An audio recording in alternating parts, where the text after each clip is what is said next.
La vision que nous avons généralement de la forêt depuis le sol ne permet de voir que les multiples végétaux qui s'y développent, la plupart du temps de manière anarchique et dangereuse.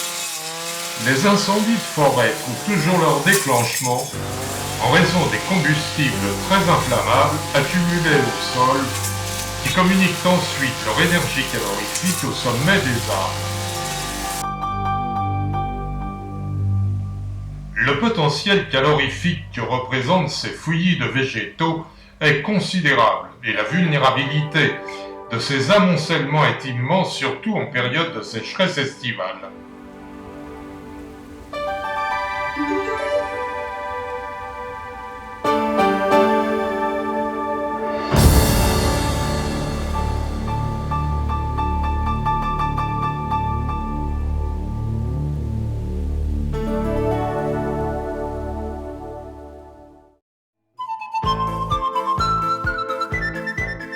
Le triangle du feu est un modèle simple pour comprendre les trois éléments nécessaires à la plupart des incendies.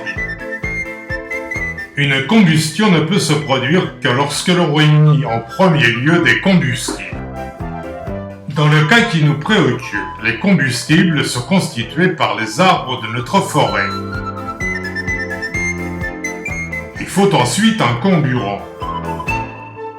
Le comburant est l'autre réactif de la réaction chimique, appelé aussi oxydant.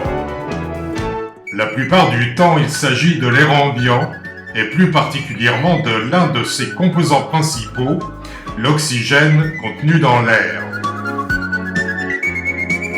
Il faut enfin une énergie d'activation. Elle est le déclencheur du feu. Il s'agit généralement de chaleur, par exemple, ce sera l'allumette que l'on frotte ou la cigarette mal éteinte que l'on jette imprudemment. L'ensemble de ces trois éléments constitue le triangle du feu.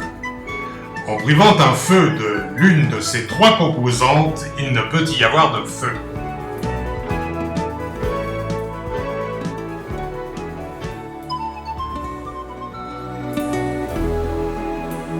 Dans le cas des feux de forêt, le triangle du feu met en évidence l'élément déclencheur qui trouve son origine le plus souvent au sol, résultat d'imprudence ou de négligence, mais il peut être aussi d'origine criminelle. Le feu gagne ensuite rapidement la cime des arbres qui forment la canopée. Si rien n'est fait, les houppiers se communiquent le feu entre eux, il faut donc les distancier selon la norme en vigueur, d'où la nécessité de supprimer certains sujets de manière avisée, afin que ce qui suit ne puisse pas se produire.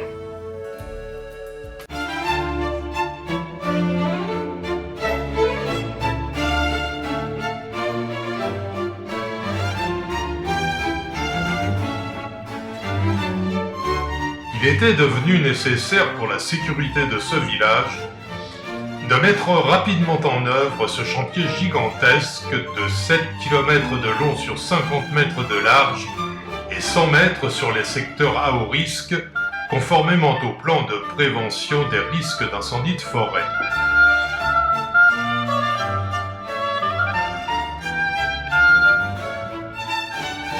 Ce survol va témoigner de la densité des arbres et de la proximité des houtiers qu'ils ont développés.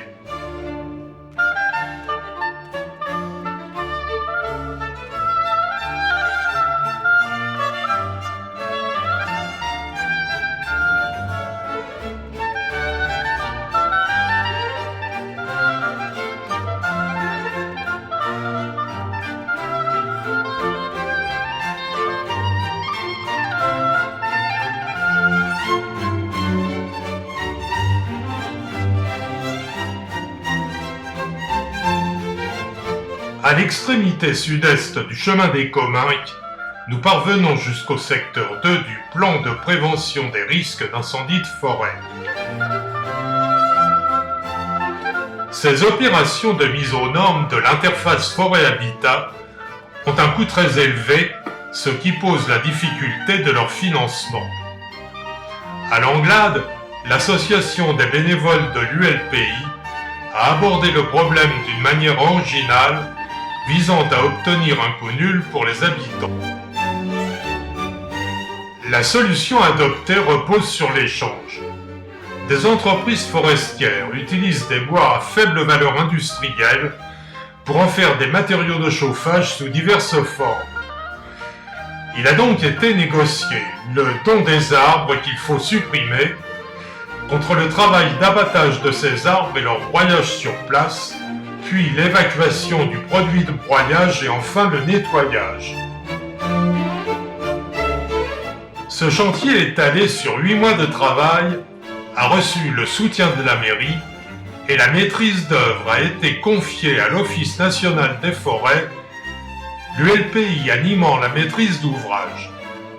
À cet égard, il faut souligner l'important travail de préparation en formalités réglementaires pour pénétrer et agir sur une centaine de terrains d'espaces naturels.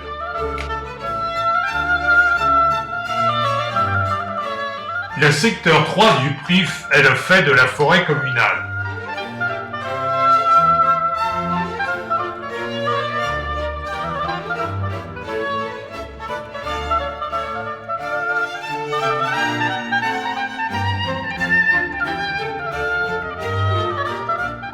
Nous avons bouclé notre vol à la périphérie du village.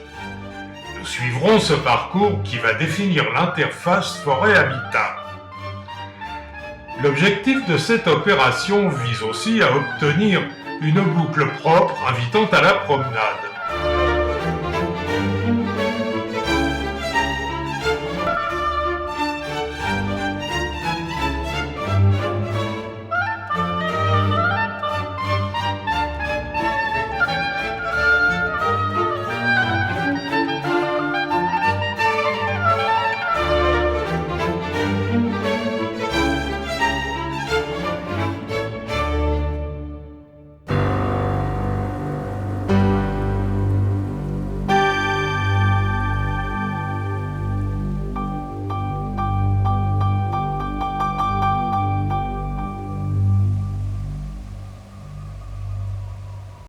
La première opération de ce chantier sera de mesurer le tronc des arbres, évaluer la hauteur des sujets, puis leur proximité par rapport à leurs voisins. Rappelons que les houppiers ne doivent pas se trouver à moins de 3 mètres les uns des autres. Une fois ces mesures effectuées par les agents de l'Office national des forêts, les troncs sont marqués de peinture rouge. Viennent ensuite les opérations de coupe des sujets repérés. L'opération est délicate et exige de la part du machiniste une bonne appréciation des lieux et beaucoup d'expérience et d'adresse aux commandes de cet impressionnant sécateur géant.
Le conducteur doit s'efforcer de grouper les coupes car elles vont être chargées sur farguet tout terrain. Il en sera fait un regroupement plus général en un lieu accessible aux camions de fort tonnage.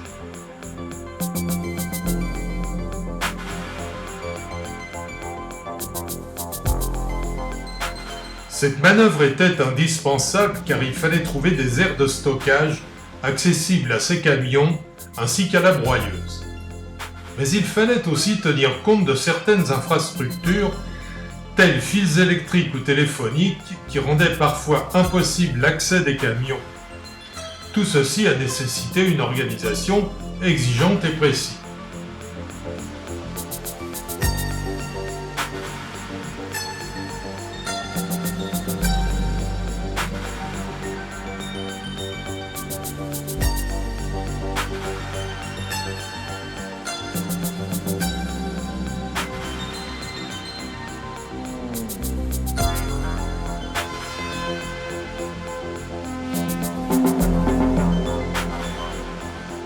L'opération de broyage est donc organisée sur plusieurs emplacements autour du village. Cette machine infernale va pouvoir avaler près de 30 tonnes de végétaux à l'heure et les réduire en copeaux chargés directement dans les bennes de ces énormes camions. Il faut noter l'habileté du machiniste aux commandes de ce bras hydraulique multidirectionnel précis et rapide.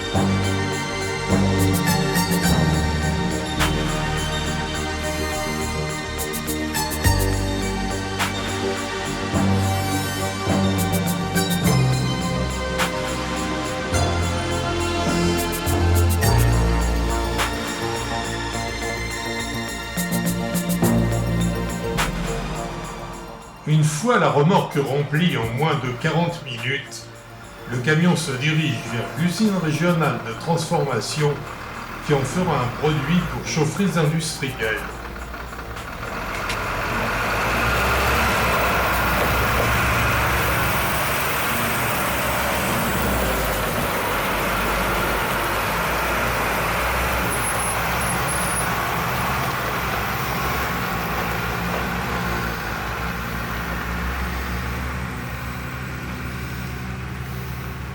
Sur les différents secteurs éclaircis, il reste à réaliser un nettoyage mécanique des sols sur lesquels subsistent des déchets de diverses consistances résultant des opérations précédentes.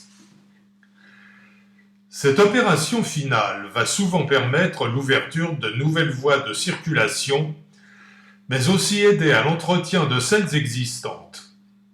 Il faut organiser la foirie forestière qui permettra en tout premier lieu d'assurer l'approche des engins de secours et de lutte contre les incendies pouvant survenir. L'Office national des forêts accompagne à tous ces travaux pour la protection de notre espace forestier. L'entretien de l'interface forêt-habitat permet de valoriser la forêt et de garantir la sécurité du public et du patrimoine de notre village.